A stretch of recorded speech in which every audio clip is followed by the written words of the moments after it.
morning. Good morning. Good morning. And welcome to another edition of PharSide Pholios. I'm your host, Monica Leek, and we are here on the far side, dancing through the month of December as we celebrate Read a New Book Month. And so, what better way to introduce you to some new reads and new books by tapping into some great, awesome authors. And here today we have with us as our special guest author, Jeff Konkol, and he is the author of Citadel of the Fallen, Rebirth of the Fallen, book one. Amazing author. He has he's a classical pianist, marginal triathlete. I don't know what he means by marginal.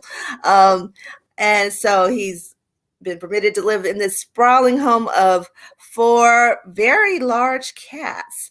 He's published his first tabletop RPG of Gods and Men in the early 90s, and has been running games with that setting ever since, and recently returned to writing with the hopes of sharing those stories with a wider audience. So welcome to the far side, Jeff.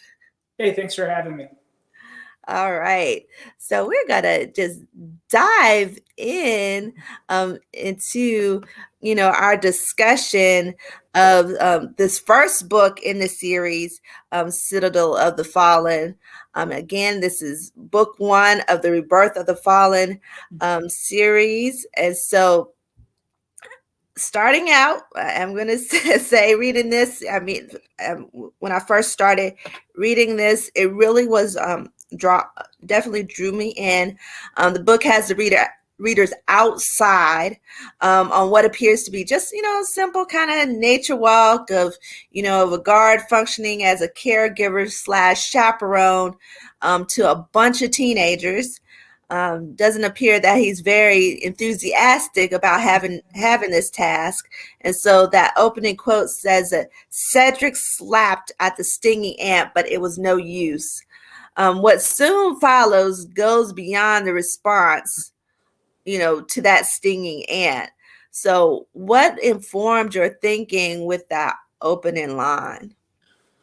I wanted to draw people into the setting right away because I'm choosing a rainforest for the setting. So I wanted that hot, sticky feeling to it. And since, one of the big elements of this book, the sword of Damocles, as it were, is this migration of giant ants, much like we have in the Amazon, actually. These are just much bigger, fantasy novel. I wanted to get readers thinking of that creepy crawly right away. So line 1, was a smaller ant, obviously, but it brings you in the rainforest and it starts you thinking about insects because it's a pretty important aspect of the setting in this first book. Mm-hmm. So, and then, as it kind of moves forward, Cedric's kind of dealing with these teenagers and, they're those who want to wander off and explore, and those who are not paying attention to where they're going, not being alert. How there's this, what appears to be a boar-like creature at the beginning by this unassuming group of teens and guardian that, how does each character responds differently to this appearance or this threat, and how does it, kind of that initial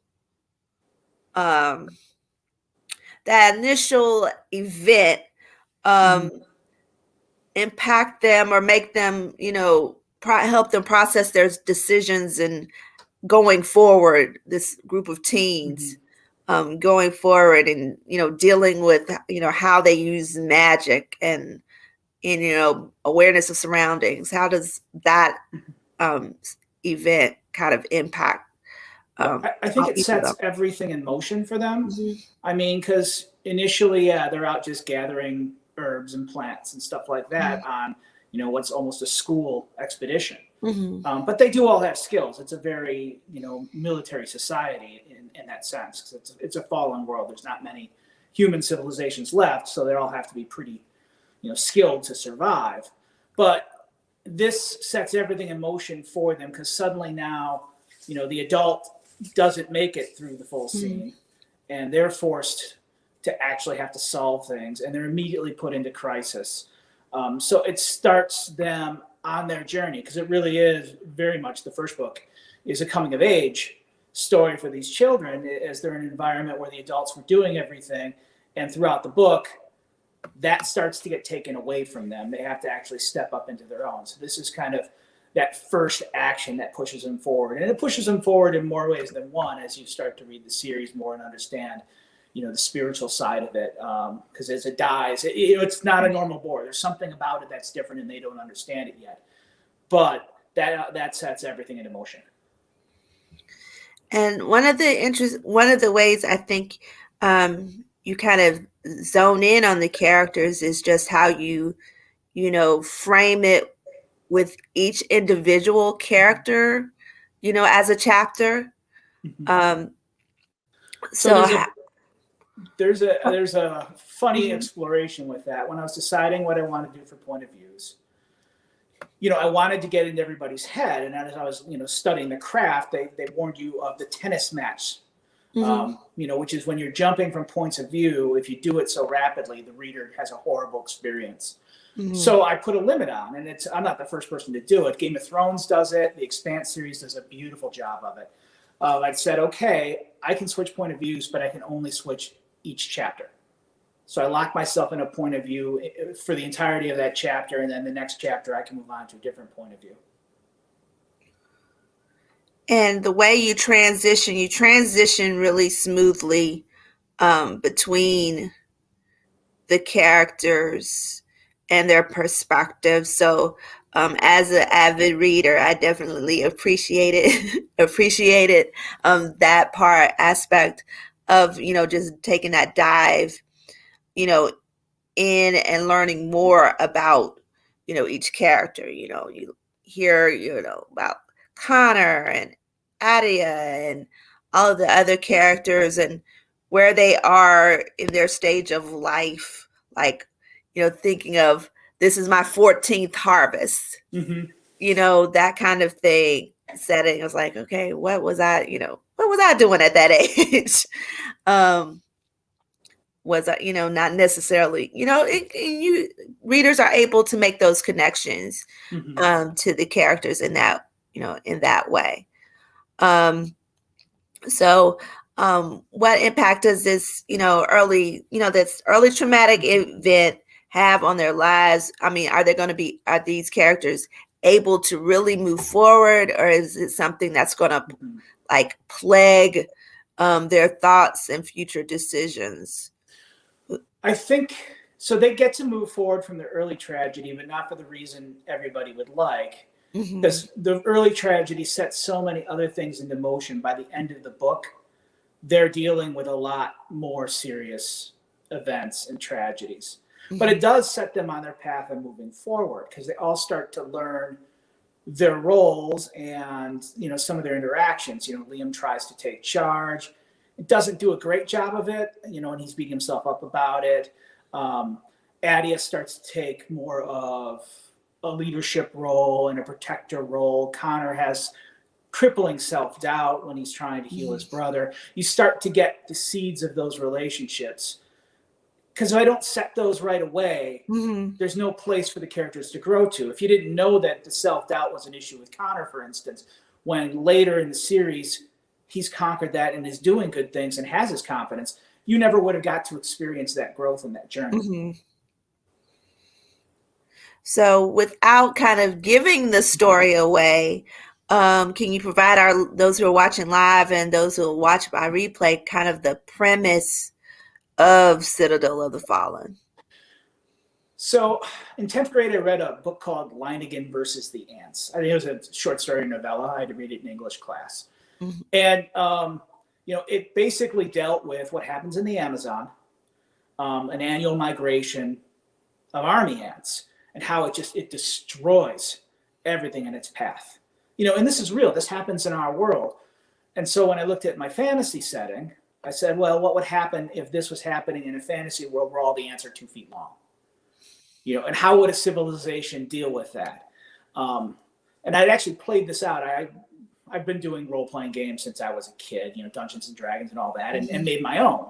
So I actually, in 2004, I built a campaign for a number of experienced players who, played with me for decades, or a decade and a half, I guess, and said, let's play this out as a novel. Play your characters as if you're characters in a movie or in a series of novels, and let's see where this takes us.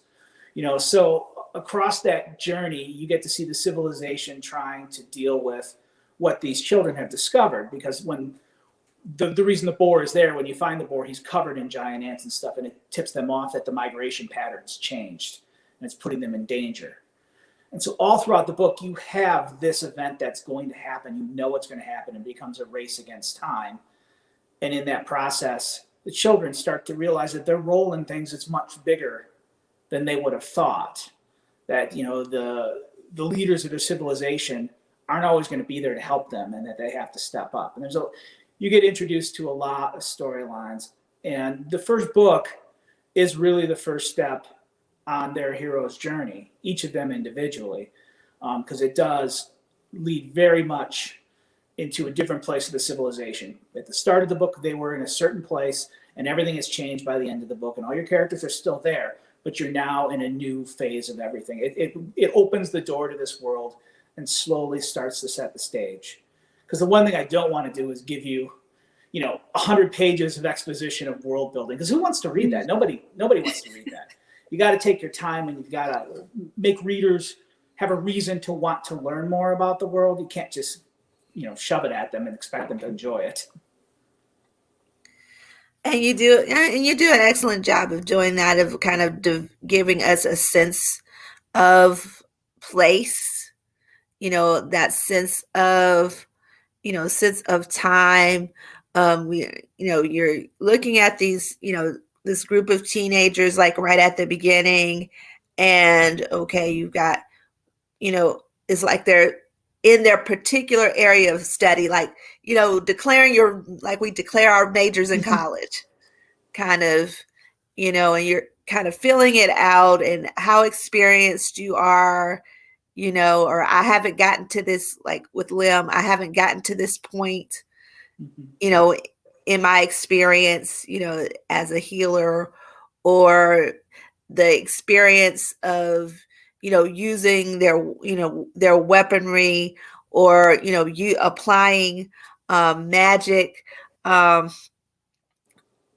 things. And of course, you see that a lot at the core of fantasy, with, use of and the magic, and the conflict, and the rise and fall, and their characters choosing a particular path.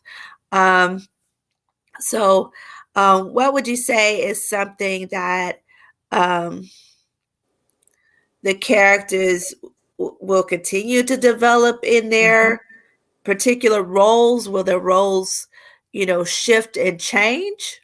Will they pair together? Will any of the characters pair their gifts together in future, future episodes? Yeah, I can answer yes to all three, actually.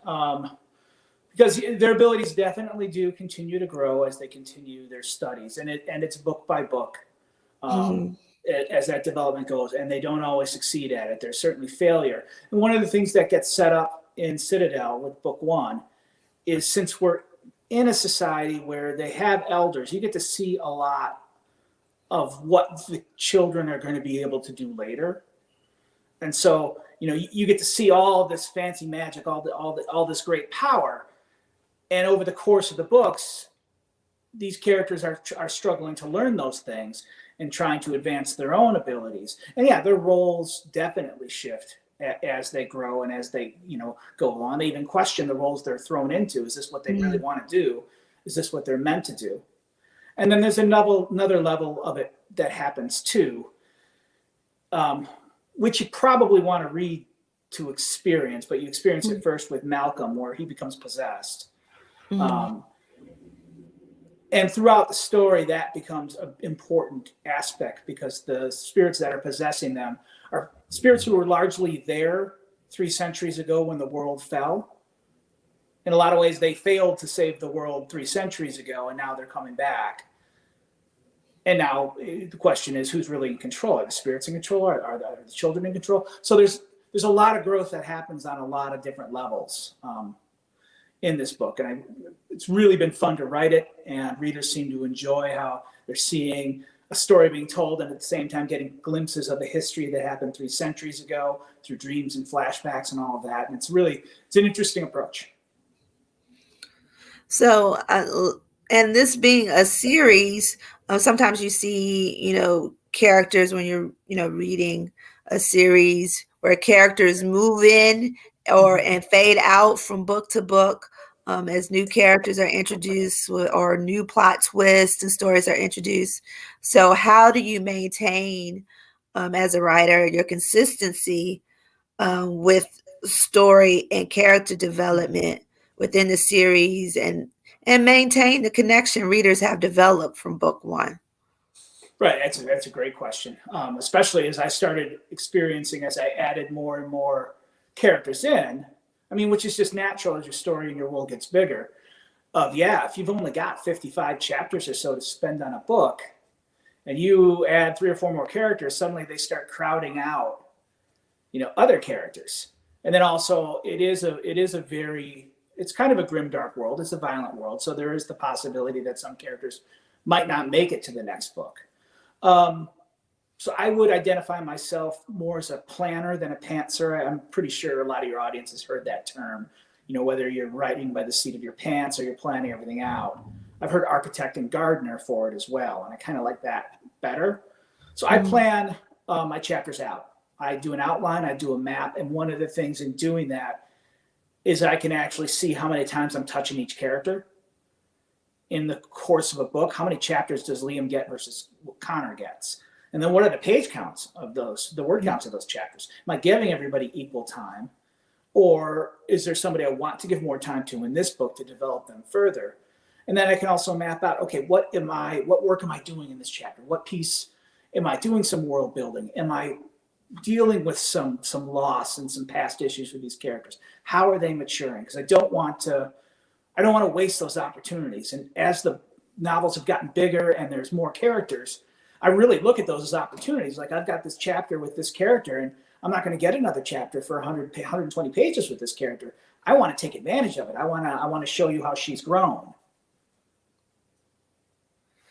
So I think that's such a powerful tool that you actually you really take the time to map it out with each character. And that gives the reader a chance to, really, get connected and see a character's transition from phase to phase and from book to book, and see how their individual stories develop, but also how they intertwine when it comes to whether there's a major challenge or a problem to be solved, or a specific event that brings everyone together, where everyone's talents or gifts have to be used, and you got to think fast. This person has to do this person has to do that.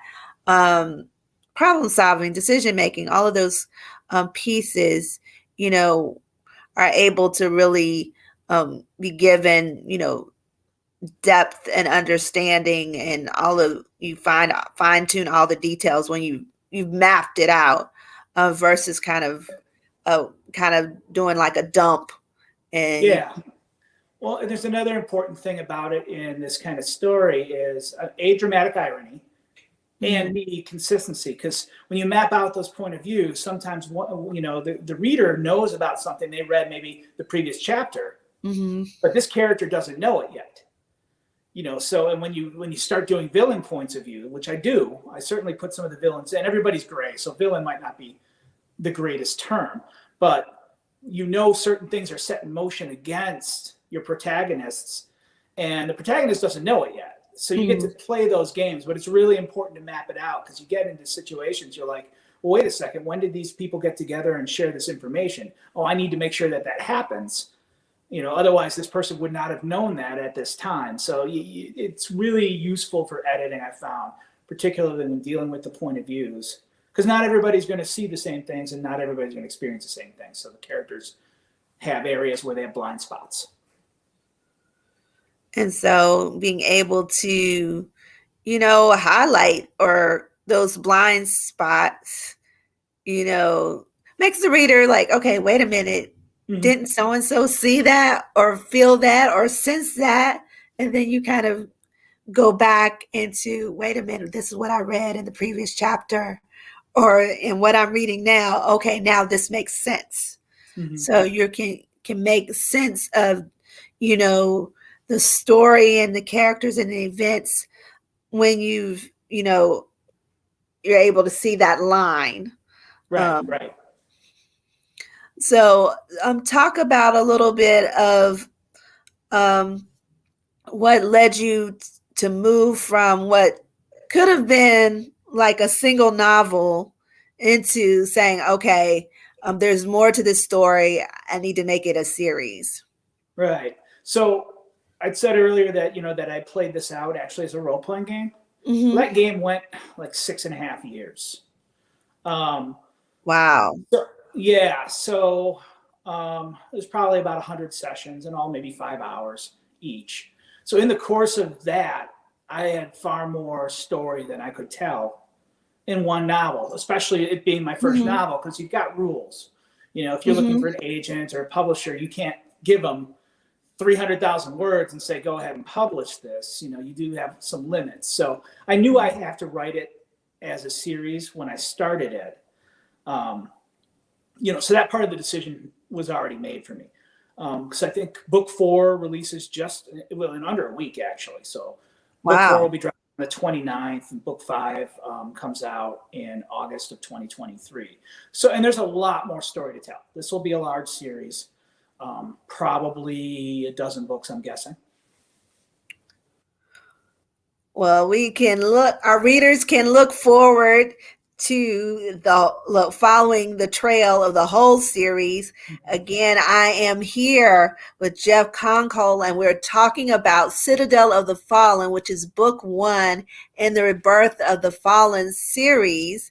And he's just informed us there will be 12 books coming. So we're up to book 4 being released very shortly. So as this is Read a New Book Month, okay, if you have not started the series, okay, we can start with book 1, Citadel of the Fallen, because it will definitely give you insight into these characters that he's fully done a marvelous job of developing, and you get a sense of where, the time and the place, and you'll be definitely pulled in from the first sentence. You'll definitely be pulled into this world of the fallen. So we're excited about this series. I'm close to completion of book 1, so I'll be during the remainder of my winter break, I'll be able to catch up, hopefully catch up to where I'll be ready for book 4, hopefully. But this has been a wonderful read thus far. And again, this is something that's in the genre of fantasy. And I'm sure, have you written any other others outside of the genre? Are you interested in writing outside of that genre, or you feel that you found your niche? So I do think fantasy is my home. Mm-hmm. That being said, I do have some sci-fi things that I enjoy, and I have dabbled with writing in that area. But the way I look at it, especially with fantasy, because we've seen so many good series get started and fall by the wayside. And as Mm-hmm. being a reader of those notable series, I have not enjoyed how it's felt. So, I mean, my commitment is to write this and to write this series to completion, and then decide which direction I want to go. If I want to do more in this world, another fantasy series, or if I want to move into like sci-fi or horror, because I do horror. This turns into horror in a lot of places. But that first commitment is giving readers regular installments and making sure that I'm releasing a book every 8 or 9 months, so that they're not left waiting and that they don't invest in this series, get to know the characters, want to know what happens, and then suddenly I'm done writing it. Nobody has any fun with that. So, Okay. And so, I mean, that's interesting that you say that 8 or 9 month time frame between books. What brought you to that kind of time frame in terms of, I guess, the planning for, your installments? so at one point, my publisher, who has always said the best way to sell a book is to write another book, um, said that for series that they wanted every 6 to 9 months. Okay. And I decided, well, let's see if I can do that. Not if I should do that. Let me just try to do that and see. Because I was originally thought it would be once every year, every 15 months. And I was able to do it. And I liked the process. I liked that, okay, once I finished, a book and have done my edits and edits and edits and have sent it on its way, I immediately have to start the next if I want to make that timeline. I think giving myself my own black tide, my own rampaging ants coming at my civilization, really does help me keep forward. Because I think it's momentum. Anything you do, if you stop doing it, it's harder to start again. So I find the best way to keep myself writing is just to not stop. And so I think that what if readers, are aware of that, it keeps them connected and kind of in expectation of, okay, I know that where this book left off, I'm going to get some resolve. I'm going to get some answers, maybe as, pick up the next in the series. And I think that's a good way to flow, kind of, sort of in a series, is that, for readers, they know that, okay, I'm going to finish this book, and then within the next few months, I'm going to get book 2, that I know that the next book is coming. So I think it builds, continues to build the fan base as well, I think. Well, So I think it's really, when you're a writer, the way I see it, it's kind of a pact with your readers. Your readers are investing their time and their energy in reading your work. You kind of got to give back. There's a give and take with that. And especially with series. I mean, I don't think most people even pick up a series until there's 3 books. Because I've got a lot of friends. Some of the people who played in that original game who are characters in this novel will be like, yeah, I'm going to read it. But the only reason I'm reading it is because I'm in it. Otherwise, I have to wait, because I refuse to pick up a series until there's at least 3 books. Because I get it. You read it fast. And I've written these that you can read them quickly. And then you're sitting there waiting. And by the time the next book comes out, you might have forgotten. And then you feel like you have to read book 1 again. And it gets to be a chore. So I'm hoping by establishing that I'm doing it quickly and putting that out there, that the readers will take that risk and say, okay, I can jump in the series and not be worried about getting heartbroken, where I'm waiting a decade for the next installment. all right, that's really good. That's really good. That's really good. Talk about your writing journey. Coming from, from starting from, doing this as, a role play game, and then publishing? Is, writing something that you started early on, as school age, or is it something that you picked up as an adult, or has there always been an interest in writing? So I've always been interested in it. And when I was publishing that game, I went and got an English degree, not to become a writer, but to become a better game creator. Because, a tabletop game is a book. And I didn't really know the craft of writing. So I went and got a degree. And that helped. But really, the moment that started this was, when I told my friends and my players that we're gonna play this out as a novel. And so I kept all those notes. And I tried writing. I think everybody not everybody, but a lot of people try writing and then stumble and stop. Well, I did that a lot of times. And then I had some life events. I was spending a lot of time bedside in a hospital, and kind of looking at, okay, life is finite. And at that point, I started, well, if I'm going to do this, I really need to do this now, because there's no guarantee that I can do it tomorrow. So I guess I had a midlife crisis or life event that forced me to start doing it. And then as I started doing it, I got better at it. And I think that's true. Anybody's going to have that experience. And that's how life works, right? You start a skill and you're really bad at it. And over time, you get better at it, and then I found a writer's workshop and went through that whole process. Still going through that process. I don't think we ever finished that process. But, and now I have a lot of tools, that it didn't have, 4 or 5 years ago when I was starting to write this. So I can tackle more complicated scenes and weave in themes much more efficiently and hopefully more impactfully. It's just, it's a process. It's a long road. So what are some, I guess, other themes that you might be interested in exploring with your writing? Okay.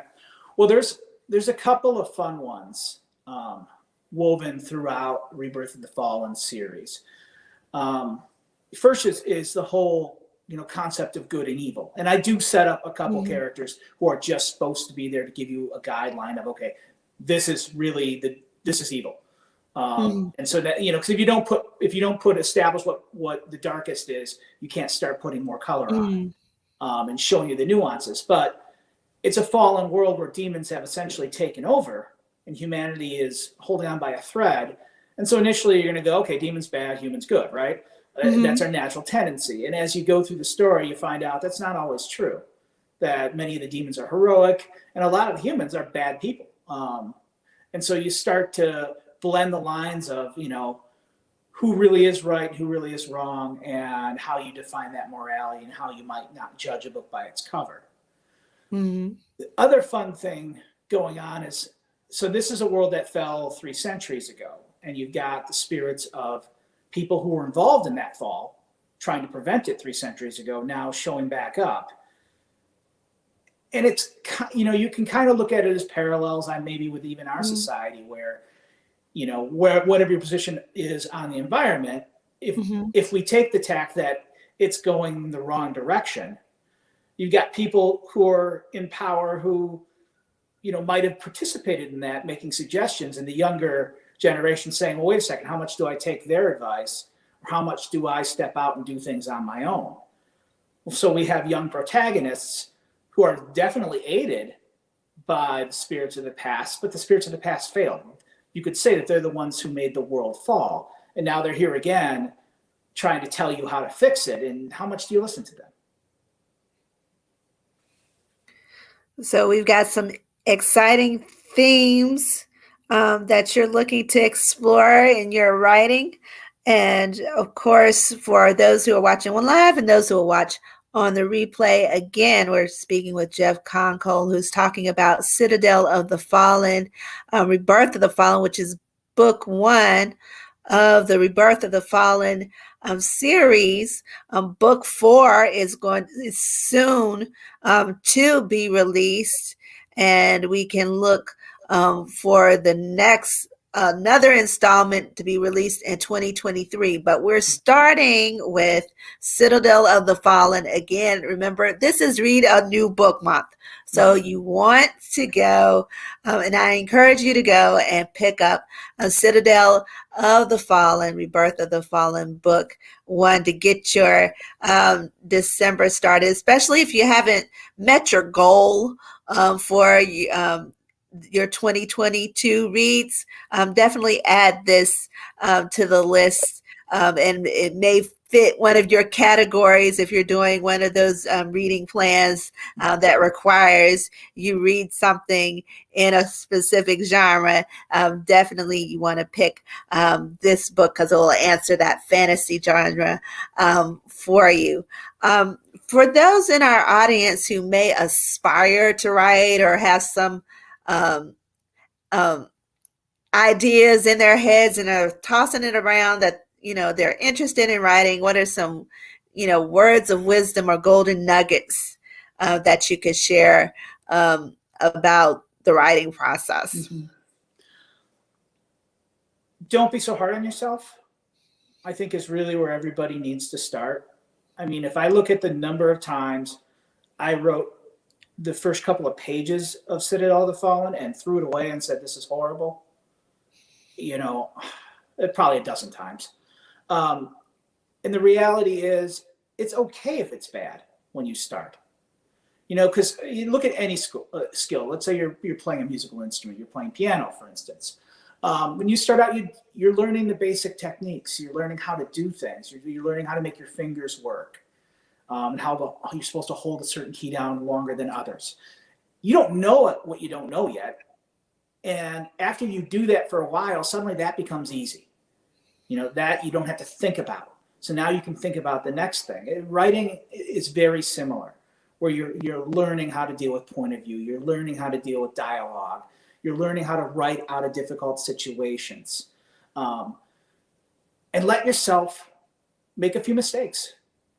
Because the reality is, after you write, your first 100 pages, you can go back and look at those first pages you wrote, and you will be surprised of how much better you can make it and how easy it is to make it better. But you'll never get to page 100 if you don't write those first 99. That's definitely something that I hope our listeners and aspiring authors will remember, as to not being so hard on ourselves, and, take that leap and write those first 99 before getting through getting to the 100. So not giving up, and being encouraged to just keep pressing into the process. It is a process. So excuse me. What is something that you've learned about yourself as a writer through, going through this journey of writing and publishing? So the publishing part of it, there's a ton of things to learn. And I do think anybody, you're gonna get published. If you don't get published by one of the four bigs, you're gonna get published, either self-published or indie published, small press published. And I think you need to learn a lot about that when you step into that. Because I think a lot of people maybe romanticize the whole publishing process and think about the way, the giant publishers will treat an author, how they do all the marketing, and how pretty much everything's laid out. Your job is just to write. And I think when you get into the smaller publishers, your job is to do a lot more. And I went in not knowing that, which, is a failure on my part. I mean, my writing workshop did advise me. I just didn't listen. But, now a couple books into it, I know a lot more about the process. I understand some of the business sides of it. I understand the production calendar and how all those things work. And you really do yourself a lot of favors to maybe look at writing blogs and start to look at how the indie and small press publishing world works before you get too far into it, because you're going to save yourself a lot of heartache and a lot of effort. That's good to pinpoint and to know. So make note of that. Aspiring writers and authors definitely want to take notes of those writing blogs and posts and even some of the do your research. Mm-hmm. And on both the self-publishing side as well as when you're looking at, being looking at the big four publishers, um, as you consider that going on the publishing side of it. There's work involved, so definitely do your research first. So thank you for that golden nugget of wisdom. What is something that you want readers to take away? Maybe, two things, one or two things you want readers to take away from, this first book in this series of Rebirth of the Fallen, the Citadel of the Fallen. So I want them to take hope from it, because I do think, although it's a very dark book and a very dangerous world, I do think you come out of it with hope. But I think they need to take in both of those things, because if your world isn't dangerous, hope isn't as worth as much, as far as I'm concerned. There is a struggle, and the harder you have the harder challenges you face, I think the stronger that struggle and the more hope is important. And I think that kind of goes through into our lives as well. I mean, if everything's handed to you, you don't have to work for anything, the gains you get aren't as valuable. They're not as poignant, as meaningful. So how can our viewers purchase a book and connect with you on social media? I mean, this has been an amazing time. Thank you so much for being with us on today. So what's the best way for readers to connect with you? Sure. Social media, you can hit me on Facebook. It's J.R. Konkol. So yeah, you search J.R. Konkol, you should find me. It's not hard. The website is jrkonkol.com. So also a pretty easy one to remember. And you'll find a good wealth of information up there. In fact, I do chapter by chapter summaries of the previous books. So instead of having like a 20-page what has come before section in the beginning of the novel, you can just go there and you can just get a chapter by chapter summary if you want to dive in later. As far as purchasing it, you can get it at my publisher's site, blackrosewriting.com. You can also get it at Amazon. It's certainly easy to find there. And since you have a writing or a reading challenge going on, you got to get your book count. Well, you can count fantasy and probably some horror reading mine. So you can check two categories there. And there is a ebook trilogy version out. It's very affordable. So you can get books 1, 2, and 3 as just a trilogy. And then you can knock out 3 books and count 1 fantasy, count 1 horror, count 1 maybe action adventure. And you can tick off all the boxes. All right. That helps me out. That helps me out. I might be able to finish my year strong with that trilogy and cover my bases. So we'd like to thank J.R. Konkol as for being with us here on the PharSide on today. Definitely, I'm encouraging readers and those who will watch again by replay. Just check out that book. Citadel of the Fallen, Rebirth of the Fallen series, book 1. Start with book 1. Book 4 is soon to be released, so follow him on Facebook. Check out his website so you know when things are the next in the series is rolling out. So book 4 is coming out right around the corner, and then there's another release in 2023.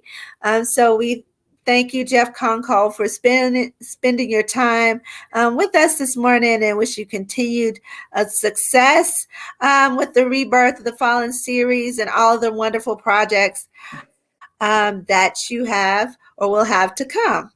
So for our live audience, those who will watch by replay, make sure you're staying tuned to the Farside Co-Ed Book Club Facebook page for more author interviews and posts as we celebrate Read a New Book Month during the month of December. So until next time, many roots, many voices are a part of the infinite story. So plant your seed. Have a great and wonderful day. Thanks for having me. Thank you.